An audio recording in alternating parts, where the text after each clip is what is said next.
বাজার থেকে ডিম এনে সরাসরি ফ্রিজে রাখেন? তাহলে এই ভিডিওটি শেষ পর্যন্ত দেখুন। আপনিও কি বাজার থেকে ডিম কিনে এনে কোনো কিছু না ভেবেই সরাসরি ফ্রিজে রেখে দেন? অনেকে বলেন ফ্রিজে রাখলে ডিম নষ্ট হয়ে যায়, আবার কেউ বলেন ফ্রিজে না রাখলে ডিমে ক্ষতিকর জীবাণু তৈরি হতে পারে। কিন্তু আসলে কোনটি সঠিক? ডিম কি ফ্রিজে রাখা উচিত নাকি বাইরে? ডিম কি ধুয়ে সংরক্ষণ করবেন নাকি না ধুয়েই রাখবেন? ফ্রিজ থেকে বের করার পর কতক্ষণ ডিম নিরাপদ থাকে? আর এমন কোনো সাধারণ ভুল আছে যা আমরা প্রায় সবাই করে থাকি? আজকের ভিডিওতে জানবেন ডিম সংরক্ষণের সঠিক নিয়ম, ডিম ভালো রাখার উপায় এবং স্বাস্থ্য নিরাপত্তার গুরুত্বপূর্ণ কিছু তথ্য। অনেক সময় ডিমের খোসায় স্যালমোনেলা নামের ক্ষতিকর ব্যাকটেরিয়া থাকতে পারে। এই ব্যাকটেরিয়া শরীরে প্রবেশ করলে জ্বর, ডায়রিয়া, বমি, পেট ব্যথার মতো সমস্যা হতে পারে।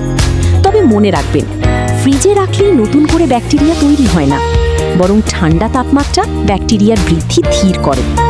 সমস্যা হতে পারে যদি ডিম বারবার ফ্রিজ থেকে বের করে আবার ফ্রিজে রাখা হয় বা দীর্ঘ সময় বাইরে রেখে দেওয়া হয়। ডিম ফ্রিজে রাখার সঠিক নিয়ম। ফাটা বা চিড় ধরা ডিম কখনো কিনবেন না। ডিম ধুয়ে ফ্রিজে রাখার অভ্যাস এড়িয়ে চলুন। ডিমের খোসার ওপর একটি প্রাকৃতিক সুরক্ষামূলক স্তর থাকে, অযথা ধুলে সেই স্তর ক্ষতিগ্রস্ত হতে পারে। ডিম মূল কার্টন বা প্যাকেটেই রাখুন, এতে ডিম অন্য খাবারের গন্ধ শোষণ করে না এবং কিছুটা সুরক্ষিত থাকে। ফ্রিজের দরজায় নয়, ভেতরের তাকের ওপর রাখুন, কারণ দরজা বারবার খোলা বন্ধ হওয়ায় সেখানে তাপমাত্রা বেশি ওঠানামা করে। ফ্রিজ থেকে বের করার পর কী করবেন? অনেকেই প্রয়োজনের চেয়ে বেশি ডিম বের করে রাখেন। এটি ঠিক নয়।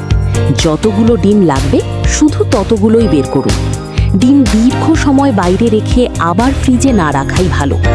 ব্যবহারের আগে স্বাভাবিক তাপমাত্রায় আসতে দিন, তারপর ভালোভাবে রান্না করুন। সবচেয়ে সাধারণ ভুল, অনেকেই মনে করেন ফ্রিজে রাখলেই ডিমের ভেতরে ব্যাকটেরিয়া তৈরি হয়। আসলে বিষয়টি এমন নয়। ব্যাকটেরিয়া থাকলে তা সাধারণত খোসার ওপর থেকেই আসে। ডিম ধুয়ে নয়, কার্টুন সহ সংরক্ষণ করুন। ফ্রিজের ভেতরের তাকে রাখুন। বের করার পর দীর্ঘক্ষণ বাইরে রেখে আবার ফ্রিজে দেবেন না। সবসময় ডিম ভালোভাবে রান্না করে খান। ভিডিওটি যদি আপনার উপকারে আসে তাহলে একটি লাইক দিন, কমেন্টে জানান আপনি ডিম কিভাবে সংরক্ষণ করেন। আর স্বাস্থ্য বিষয়ক এমন নির্ভরযোগ্য ভিডিও নিয়মিত দেখতে আমাদের চ্যানেলটি সাবস্ক্রাইব করতে ভুলবেন না।